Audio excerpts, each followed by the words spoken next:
I'm back home from Japan. I landed safely this morning. I'm working on editing the Japan videos, but something huge just happened and I really need to talk to you guys about it.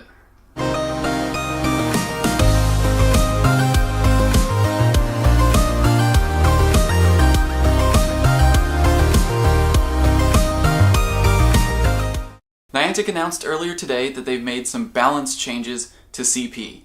Here's the official update notes from the website. Trainers, we have made adjustments to the CP of various Pokemon. Some Pokemon, such as Alakazam, Rhydon, and Gengar, will have their CP increased. Others will have their CP lowered. These changes will allow a more balanced and competitive battling and training experience in gyms. We will continue to adjust the CP going forward to improve the game balance when necessary. Happy birthday to me. So if you've opened your game at all in the last couple hours, you've probably noticed your top Pokemon look a little different now. Right off the bat, I noticed that my Snorlax had higher CP, my Vaporeon jumped past my Dragonite, Machamp, Golem, and Rhydon are now way higher on this list, so is Gyarados. Lapras is actually the only Pokemon that stayed the same, but there have been some big changes to CP. And the reason is they changed how Pokemon's base stats are calculated. The CP formula is exactly the same, but Pokemon's base stats have been updated. If you've been following the channel for a while now, you probably remember some of the older videos where I suggested changes to CP that would help balance the game. And Niantic has finally done exactly that, and in what seems to be a very similar way to how I suggested it. So this is actually huge for me. One of my biggest complaints about Pokemon Go was that they took stats and implemented them into this game in a way that sort of made some Pokemon lose their value. Specialized Pokemon that had either a high physical or special attack stat really lost a lot of power coming over to Pokemon Go because of the way those two stats were combined together.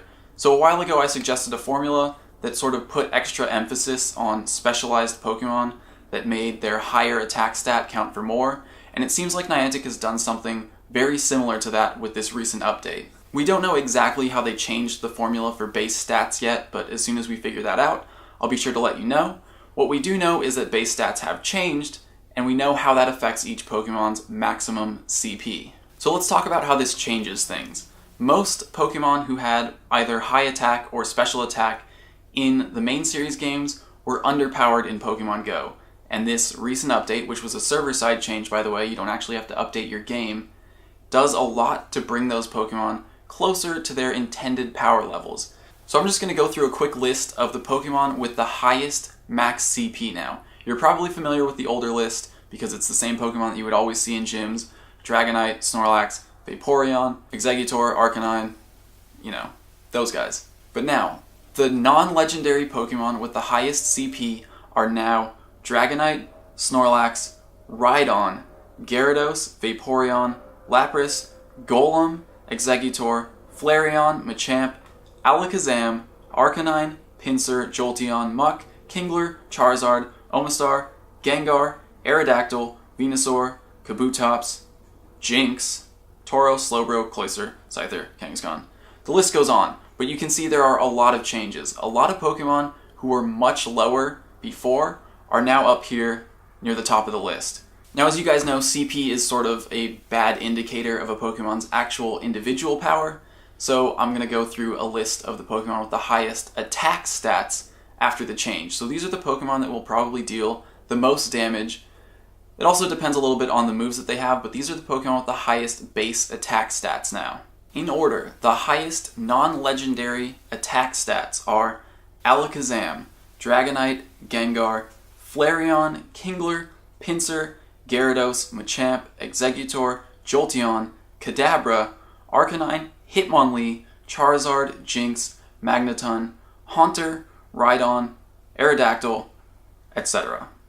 So these are Pokemon that generally had one very high attack stat in the original games. And from that, I assume that the new formula that Niantic has updated to is something similar to what I suggested in one of my older videos. Now, let's talk about the Pokemon with the highest defense stats. This was also rebalanced, and probably with a very similar formula to what they did with attack. So the Pokemon with the highest defense stats are Cloyster, Onix, Articuno, Tentacruel, Mr. Mime, Golem, Omastar, Weezing, Hypno, Kingler, Hitmonchan, Hitmonlee, Mew, Blastoise, Rhydon, Tangela, Flareon, Ninetales, Kabutops, Sandslash, Dragonite, Jolteon. Now, HP or stamina stats didn't change with this update, but when we combine a Pokemon's defense and stamina stat, we can figure out their tankiness, and that gives us an idea of the Pokemon that are going to survive the longest as gym defenders. So, the new tankiest Pokemon are Chansey at the very top of the list, where it probably belongs. Chansey, Snorlax, Lapras, Vaporeon, Rhydon, Muck, Tentacruel, Gyarados, Slowbro, Golem, Dragonite, Hypno, Kangaskhan, Poliwrath, Blastoise, Dugong, Clefable, Cloyster, Omastar, Venusaur, Nidoqueen, Sandslash, Exeggutor. Like I said, this update benefits Pokemon who had high specialized stats, either special or physical attack or defense. So let's talk about the Pokemon who actually benefited the most from this. These are the Pokemon who saw the biggest change in their max CP. Chansey saw a massive increase, 157% change in its max CP, and it now maxes out at 1469. Following Chansey, we see Abra with a huge change, Krabby, Kadabra, Hitmonlee, Alakazam, Sandshrew, Kingler, Rhydon, Jinx, Rhyhorn, Geodude, Hitmonchan, Tauros, Mr. Mime, Pinsir, Sandslash, Jolteon, Tangela, Graveler, Golem. So you can see it's definitely Pokemon who had either very high special or physical attack or defense. Now the nerfs weren't nearly as significant as the buffs. Some Pokemon did have their CP lowered, but the percentages are much smaller. The biggest nerf is to Metapod, which is pretty insignificant at 30%. It lost 30% of its max CP. Now among fully evolved Pokemon, the biggest nerfs came to Ditto, Lickitung, Farfetch'd, Wigglytuff, Dugong, Victreebel, Blastoise, Porygon, Hypno, Nidoqueen, Parasect, Arcanine, Golbat, Pidgeot, Slowbro. And those really aren't big nerfs. Slowbro and Arcanine both lost about 5% of their max CP. So what we're seeing here is a big change that's going to add a lot of diversity to the gym metagame. So this is huge, really. This was one of my biggest wishes for Pokemon Go, and I don't think it's a coincidence that it happened on my birthday. I'm really excited to start seeing some different Pokemon in gyms. As you guys know, I've been on this diversity crusade for quite a while now. I'm also really excited that Pokemon like Alakazam and Gengar, who I know is a lot of people's favorite Pokemon, are finally going to have their chance to shine in Pokemon Go. And I'm also excited that Pokemon that used to have pretty much no purpose, Pokemon like Kingler, are now much stronger and might actually be viable in gyms. I'm also excited that my perfect IV Rhydon, when fully powered up, is going to have the third highest CP out of any non-legendary Pokemon. My perfect IV Golem will also be in the top 10 or 15. If you want to see a full list of how everything has changed, including base stats, max CP, and the percentage differences, the Silph Road has compiled a spreadsheet that I will link to in the description, so make sure you go check that out. I am going to have to redo my videos on best attackers and best defenders to account for these new stat changes, so look out for those in the near future. As for the rest of the Japan vlogs, I'm still working on editing. I think I'm going to hold this next episode until tomorrow, since we have this video going up today. It won't be a full 24 hours until the next Japan video goes up, but I'll probably hold it back to get back on my regular Pacific time upload schedule, so look for that around 11 a.m. Pacific time tomorrow. Plus, I'm not sure when I'll finish editing, to be honest. I have birthday dinner with my family coming up in a few hours, and we also got these.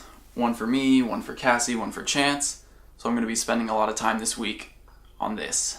I hope you guys are all as excited about these changes as I am. It really means that Niantic is paying attention to what we want, and they do have this game's best interest in mind. So thank you, Niantic, for listening. Thank you for watching.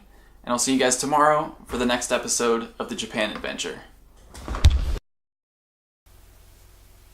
was a birthday present from Niantic. They totally did it today on purpose. I see you.